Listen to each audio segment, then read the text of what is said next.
আসসালামু আলাইকুম বন্ধুরা, আপনাদেরকে জানাই আমার আরও একটি নতুন ভিডিওতে। আমি আছি জেদ্দা শহরে। আমি একজন পেশায় ইঞ্জিনিয়ার, এখানে আমি কর্মরত। তো আজকে 9 ডিসেম্বর এখানে প্রচুর পরিমাণ বৃষ্টি হয়েছে। আর বৃষ্টিপাতের ফলে কি অবস্থা হয়েছে দেখুন পুরো শহরের। দেখতেই পাচ্ছেন কি পরিমাণ পানি জমে গেছে রাস্তায়। আর সামনের গাড়িগুলোকে দেখলেই বুঝতে পারবেন যে পানি কি পরিমাণ জমে আছে রাস্তায়। বেশিক্ষণ বৃষ্টি হয়নি, মাত্র কয়েক ঘন্টার বৃষ্টি, তাতে এই অবস্থা। তবে হ্যাঁ, এটা ঠিক যে কিছুক্ষণের মধ্যে এই পানি চলে যাবে, কারণ এখানকার যে ম্যানহোল সিস্টেম তা খুবই উন্নত।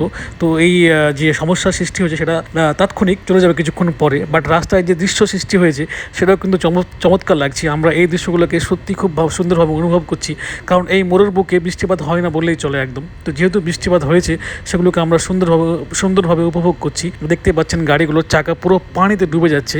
আর এই যে সামনে যে বাম দিকে যে দেখতে পাচ্ছেন পানিগুলো বয়ে যাচ্ছে, ওই দিকটায় সমুদ্র আছে, তাই ওই দিকগুলো একটু ঢালু, সেজন্য পানিগুলো ওই দিক দিয়ে একদম স্রোতের বেগে বেয়ে চলেছে। তো এই হচ্ছে আজকে জেদ্দা শহরের পুরো দৃশ্য। প্রায় জেদ্দা শহরে যেখানে যায় না কেন সেই জায়গাতেই একই অবস্থায় হবে, পানি জমে আছে রাস্তায়। আর এই পানিগুলো বিভিন্ন দিকে বয়ে যাচ্ছে, কোথাও ম্যানহোলের মাধ্যমে, কোথাও ক্যানেলের মাধ্যমে, বা কোথাও এইভাবে বয়ে যাচ্ছে গলির মাধ্যমে। তো এই ছিল আজকে জেদ্দা শহরের দৃশ্য। আপনারা দেখতে পেলেন কি সুন্দর লাগছে দেখতে, পুরো মানুষ রাস্তায় বেরিয়ে গেছে এই দৃশ্য দেখার জন্য।